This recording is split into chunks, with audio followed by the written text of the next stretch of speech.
Tigers football, the regular season done and dusted, but the postseason just beginning. Even though Selection Sunday has not yet arrived, the Tigers already know where they're going bowling. That's right, the number 25 in the AP poll, in the college football playoff poll, heading to the Scooters Coffee Frisco Bowl on Tuesday, December 17th in Texas. Say that 10 times fast. Scooters Coffee Frisco Bowl, Scooters Coffee Frisco Bowl, and my prompter's gone. But they will take on them in Frisco, Texas. They will see the 6-6 West Virginia Mountaineers, and it'll be a game that I'm sure a lot of Tigers fans will be trying to get to because Texas is pretty close, about a 7-hour drive, and maybe a little bit of a cheaper flight. But congratulations to the Tigers. So we got to talk about this because it's been interesting for Memphis football so far. You get to your second 10-win season, right? 10-win seasons back-to-back. First time you've ever done that in the program's history. You have a great recruiting class, which we'll get into here in a moment. Where does this put this Tigers football season when you end up in a bowl like the Scooters Coffee Frisco Bowl? And we're just going to call it the Frisco Bowl from now on because I cannot continue to say that. It's so fun, though. Rachel, give it to me. What do you think? I mean, I think it's not the season that I think a lot of fans wanted it to be, and even we talked about it being as we looked at the season pre-season. But at the end of the day, you still can't knock that it's a 10-win season, the chance to go win 11 games in a season. How many programs get to say, hey, we had 11 wins last season? Like, that's not a lot. That's no knock by any means. Sure, it's not what they wanted to achieve. They wanted to be in the playoffs. They wanted to be ranked a lot higher than what they are right now. But it's still a really great accomplishment. And I think it's something that they can continue to build on. Obviously, things are going to get interesting next year because you're seeing a lot of those key guys that have had such a pivotal role in the team leave. And I think that's kind of why it's a disappointing season, is because if there was a season for them to go win the AAC, if there was a season for them to go make the playoffs, it was this season because they had all of those pieces there. Next year, there's a new quarterback. Whether it's going to be Antoine Hill Jr., one of the backups that's in place right now, or a transfer, we don't know. But that changes a whole lot of things. So to me, in that sense, it is a bit disappointing. Yes, the ability to win 11 games is incredible and have the opportunity to do that. But this was your time to actually go and make the things happen that you've been talking about wanting to happen for so long now. I think everybody's going to remember last year and the Liberty Bowl and winning the Liberty Bowl, capping off that. I don't think anyone's going to remember. The season left you. Yeah, I don't think anyone's going to remember this season, even if they do get to 11 wins if they beat West Virginia in the Frisco Bowl. I don't think anyone's going to be. You're not going to see. You see those Liberty Bowl T-shirts a lot. No one's going to be rocking the Frisco Bowl. That's going to be one that you can go to Tigers bookstore in 3 weeks and get for $10. I don't think people are going to care. Do you think that's in part because you guys are you're from Memphis and the Liberty Bowl is something you grew up with, or do you think it just definitely. Yeah, definitely. Okay. I mean, it is a little bit of a better bowl game, but I think the reason why they took this bowl game is because they were going to lose money on any of the other games that they were going to be offered.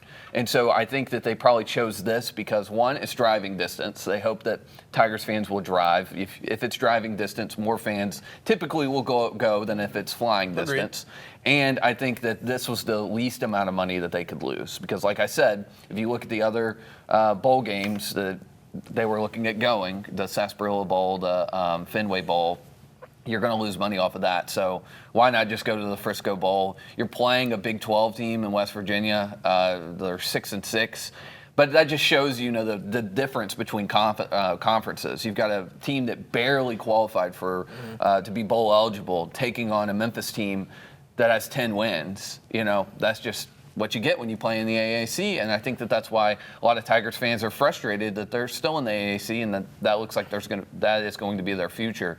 So yeah, when you go and you tell the players, outside of those seniors who are happy just to be playing one more game, those underclassmen are looking at, man, I gotta go to Frisco, Texas, but they do a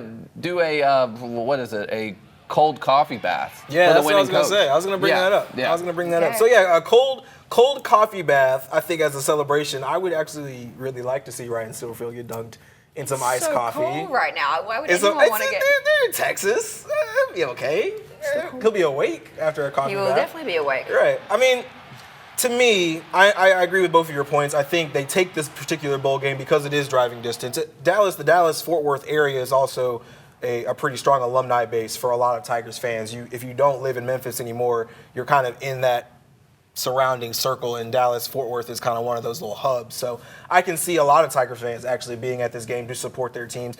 You scroll through the quote tweets on Twitter and stuff like that, and it is very mixed reviews in terms of who the bowl game itself, and then also who you're playing, because you're lamenting having a 10-win season and taking on a 6-6 West Virginia team who just fired their coach, right? You're taking on an interim coach in that situation. But on the flip side of that, you're about to you could potentially go beat a Big 12 team for the second year in a row, I might add. And I think that's no small accomplishment as you continue to try to prop up yourself in terms of conference realignment. You have to be able to go and say, okay, well, the last 2 times y'all put us up against a Big 12 team, we came out 2-0. Yeah. So why not? And then on top of that, and we talked about this on Monday, having both of your men's basketball program and your football program be top 25 at the same time is also going to prop your program up in a big way in terms of what it looks like in the next round of reclassification. So from Ed Scott's perspective, from Ryan Silverfield's perspective, you go out here and whether you're in a bigger bowl game or not, you go take care of business. And now we're talking about a team that has back-to-back 10-plus win seasons. You won 11 games this year, top 25 teams in 2 of the major sports, and you're talking about a team that potentially is going to be making a pretty good case for reclassification. So, all said and done, you're the Tigers, just go finish business. You're in the bowl that you're in. You're making the money that you're going to make, and these are the cards you've been dealt. So, I mean, for Ryan Silverfield, it's still, I think, largely a win for him.